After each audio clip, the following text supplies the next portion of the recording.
committed to what I was doing, I itself got into a depression. When there are so many people who can actually be a prey for this depression. So I thought, it's my duty now. If you had one word to describe yoga, what would it be and why?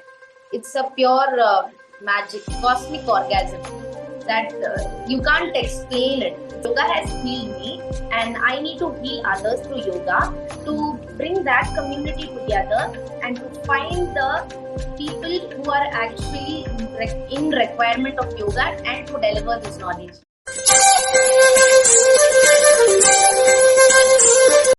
Vanakkam, Namaste, and hello everyone. Welcome to the 42nd episode of Inside the Minds of Great Yogis. In today's episode, we have a very special guest, Indhuja. Indhuja runs an academy called Indu Yoga Academy. She's an internationally certified yoga instructor and has a master's of science in yoga.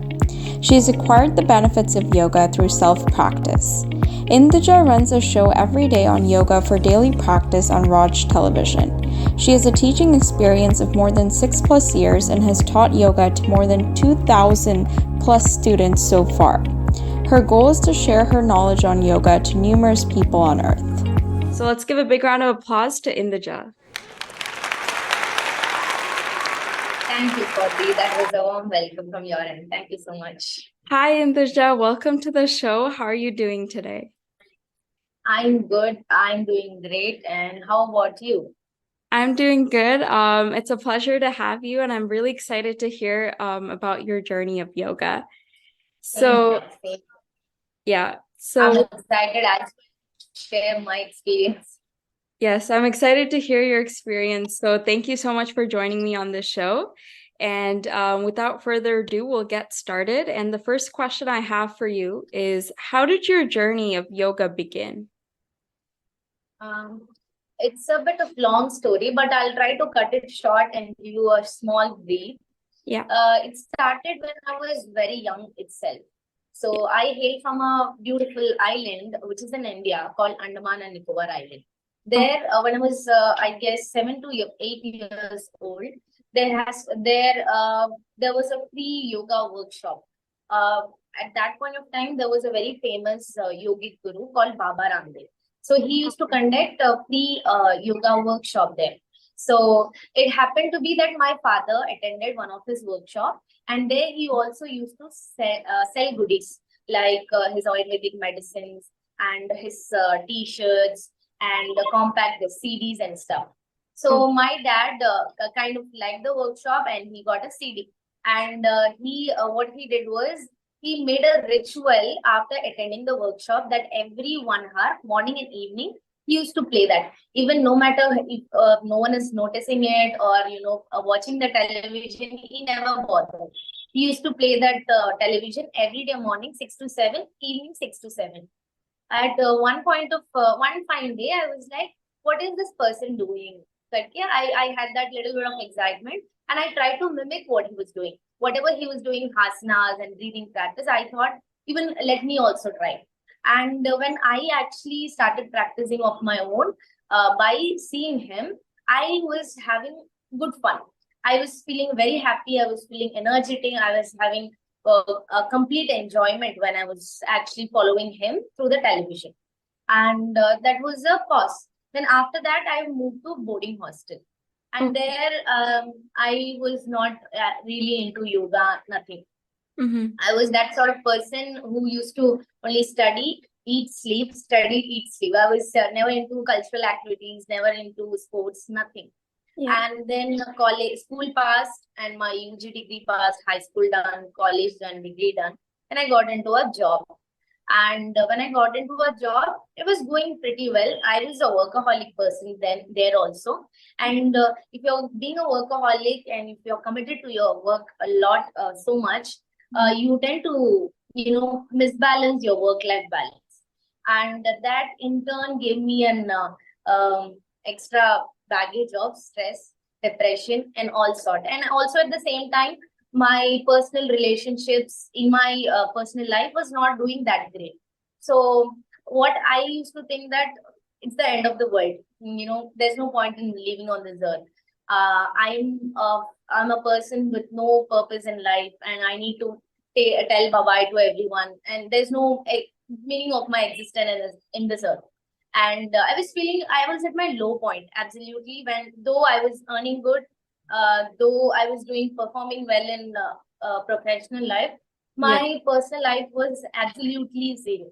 So that's when I was actually scrolling YouTube videos, and there I used to search like what to do if a person is undergoing depression. And there's some not so famous YouTuber. I remember there was an old man who was right in front of the camera, and he was telling, seemed to be like a sage, Yeah. and he told that whenever you are in a depression, try to do what you like. And when I sat down to recollect what I like, actually I had to think so much to understand what I like. For a long period of time, I was actually running behind a normal, trying to be a normal life and trying to fit into others' uh, life routine. Like, okay, others are doing, so even I need to do. I need to get a degree. I need to get into a corporate job. That was in my mind. But later it hit me that I need to do what I like. So that's when I recollected that, okay, once upon a time when I was very young, I used to do yoga by seeing this person called Baba Ramdev, and I absolutely enjoyed it. And I also know that I have heard a lot that yoga is good for depression and stuff. And it really worked like magic. For self practice, I joined in a committee, and there I was a volunteer, and I started practicing yoga. Then it created magic in me. Then I was feeling so good. I was out of the depression. I can confidently, I was able to see, I was able to see myself. I was able to feel myself after a period of a year. So that's when I thought there are many people in this world who talks about depression, and many who doesn't talk about depression, and many who do not know that, okay, I'm suffering from depression. For them, yoga could be a good healer. When it healed me, a person who is not really into sport, a person who is completely workaholic, completely into academics. For a person like me, when I was committed to what I was doing, I itself got into a depression. When there are so many people who can actually be a prey for this depression. So I thought, it's my duty now. I got to enjoy the fruit of yoga. It is my responsibility to share this fruit to all. So that's when I did my yoga teacher training course, and then I did my MSc, and I'm also doing my research at this point of time, PhD research in yoga, to gain maximum knowledge and spread the maximum knowledge to everyone that I can in this world. So that's my only goal about it. Yeah. Thank you for sharing that, Indu. I think that's amazing. Like from how you started and to like what you're doing now, it's very impressive. So thank you for sharing how you started your yoga journey. I think that's beautifully said. So now I want to come into the next question, which is, what is Indu's Yoga Academy and what is the inspiration behind it?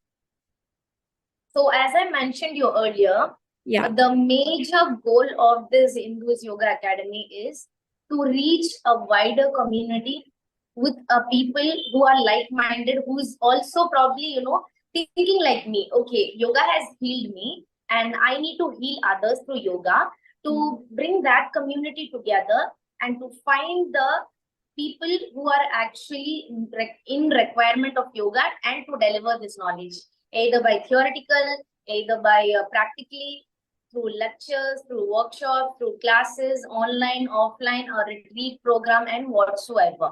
Through even if it takes to travel a long distance, also we do it. So it's basically a community built by people who also want to share the knowledge, just like I do, to people who require yoga. Thank you for sharing that, Indu. I think that's lovely, and I'm very excited to hear more about Indu's Yoga Academy in the future as well. So thank you for sharing that. So the next question I'd like to come into is, have you experienced any hardships in your yoga journey? And if so, how did you overcome them? Yes, I definitely experienced, and I want to tell that I experience it now and then. Yeah. I come from a very small town. It's actually recently it has been converted into town. Before 5 years, it was a village. So when I was born, it was a village, and there people are not so broad-minded. They kind of have a mindset, And they were brought in a routine like if a woman is born, they have to study max up to 12th standard and then get married and settle down. And my father was very supportive in that matter.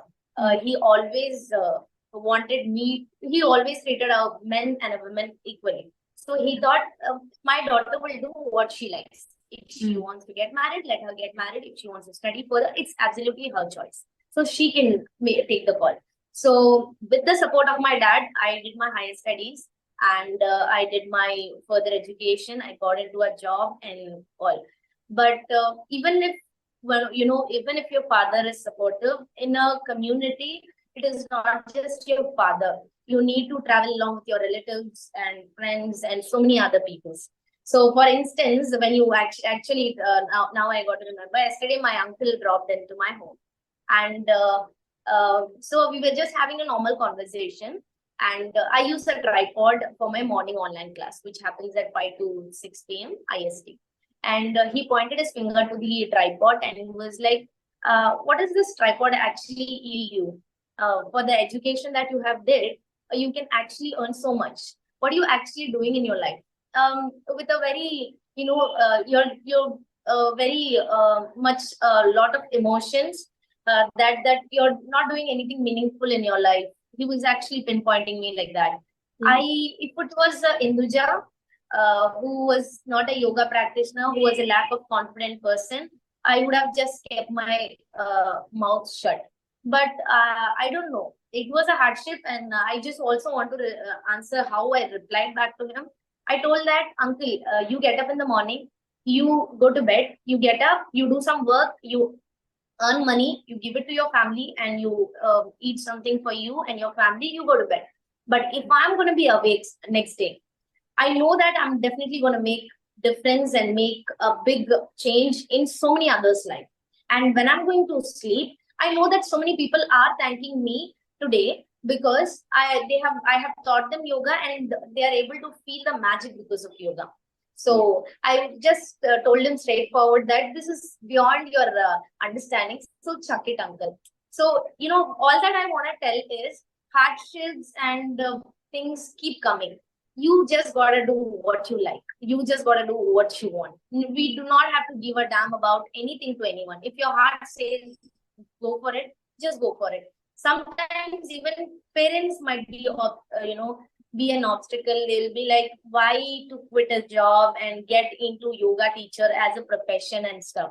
You need to take a stand up yourself. To all the strong women out there, strong men out there, if you like something, go get it. Just get it with all your power that have. Do not think about anything, anyone, what others are going to say. No. Yeah. So anything, you have to face it. So just go for it. Don't give a damn about anything. Yeah, absolutely. Thank you for that. That was very motivational, Indhuja. And I think that's so true. Like going after your passion, going after something you love, right? Like in your case, it was yoga. And like for many people, they have different passions, different things they want to pursue, but it's just that motivation and the guidance that they need from like the people around them, right? So I think support and guidance is important in yoga, and also doing something that you love in general. I think that's what you said. So thank you for sharing that. So the next question I'd like to come into is, what lifestyle changes have you noticed while practicing yoga? So when I actually started practicing yoga and started teaching yoga, deliberately reading has become a part of that, a part of my lifestyle. So when I started reading books, I was started reading Gita and Bhagavad Gita, Ramayana, every books I used to read. So there I was very much emphasized by a personality, Ram. Ram used to live a sattvic lifestyle. And to live a sattvic lifestyle, you need to follow sattvic diet. So I was a hardcore non-vegetarian before I got into yoga. Now I just, I'm a pure vegetarian, sattvic vegetarian. There is a difference between being a vegetarian and being a sattvic vegetarian. So my diet has made a big time change. And also I'm more disciplined now. And I can tell to my confidently that I'm very good at time management. very disciplined. Time management has become. I know that I'm not wasting my time. Earlier, I used to when my screen time in my mobile itself was 5 hours. Now I hardly use it for 1 hour or so. That too only for important calls and messages. So this has been a major lifestyle change for me. Yeah, thank you for sharing that. And I think having these lifestyle changes and also like following with them in a routinely basis is also very important. So thank you for sharing like the lifestyle changes that you kind of have witnessed in your yoga journey. So now I have some rapid fire questions for you. And the first question I'd like to come into is, how do you manage your busy schedule with yoga? Planning. Pure planning. If there's no planning, and nothing will happen. The next day will be scattered for me. We have a class schedule of 45 minutes or 1 hour. If Yeah. I'm not going to plan my 1 hour properly, and Yeah. rest of the day will be clashed. So Yeah. planning a proper following of timetable. It's easy to jot down timetables, but Yeah. following that is important. So planning is very, very, very important. Yeah, absolutely. Thank you for sharing that. And I definitely agree. Planning is an asset, especially when it comes to yoga, like writing down like what you're going to teach so that you also have like a breakdown and an idea of what you're going to do in the class, right? So absolutely. Thank you for sharing that. And the next question I have for you is, what is one location you would like to practice yoga?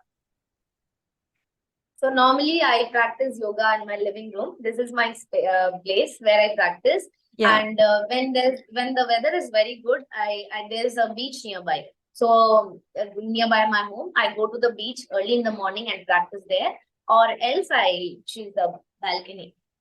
Okay, yeah. So these are my but it's mostly my living room. There's a lot of privacy. So I like practicing in my living room. Yeah, thank you for sharing that. And your living room, like I love the painting in the back. It looks beautiful. I like it too. Yeah, it's very lovely. I love how you said beach as well, because beach is also a very like nice vibe and you can also be very calm and serene, The right? sound waves, the waves that produce sound early in the morning is just awesome. It's Yeah, another level of experience. yeah, absolutely. Thank you for sharing that, Indu. And the final question I have for you is, if you had one word to describe yoga, what would it be and why? It's a pure magic, cosmic orgasm that you can't explain it. It's just a cosmic orgasm. Uh, Nothing more than that. It's we can't explain by words. I think there is still word has to be described and invented to describe what actually yoga is. According to me, it's magic. It's called a cosmic orgasm. Yes. Yeah, I love that. Thank you for sharing that. And I think that's a very unique word that you've shared there. And yoga is definitely magic, and it has created so many like magic to a lot of people. And I think in from hearing your story as well, I think it has definitely created a huge magic for you. So thank you for joining us on the show. And so that is the end of our questions.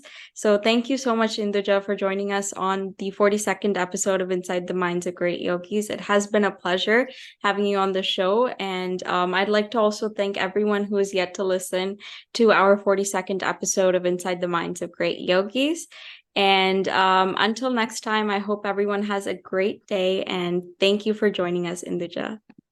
Thank you so much. It's my pleasure to share the experience with all of you, and hope this experience is actually impacting some or the other person round in the corner. And maybe in case if they are, suffering or probably not able to describe what sort of stress or mental illness they are in, try the magic, try something called yoga. Just enroll in the class nearby. There are so many online classes available. Enroll in the class. Just be consistent to your practice. You will be out of it. When it has created a magic in me, when I am able to get out of the mental stress, mental trauma that I was going through, anybody can. So it's just a general advice that in case if you're going through some sort of mental stress, the best medicine is yoga. Just go enjoy the path of yoga. Yeah, absolutely. The best medicine is yoga. And so thank you for sharing that. And thank you to everyone who's yet to listen to our 42nd episode. And I'll see you all in the next episode. Thank you, Indhuja. Thank you so much.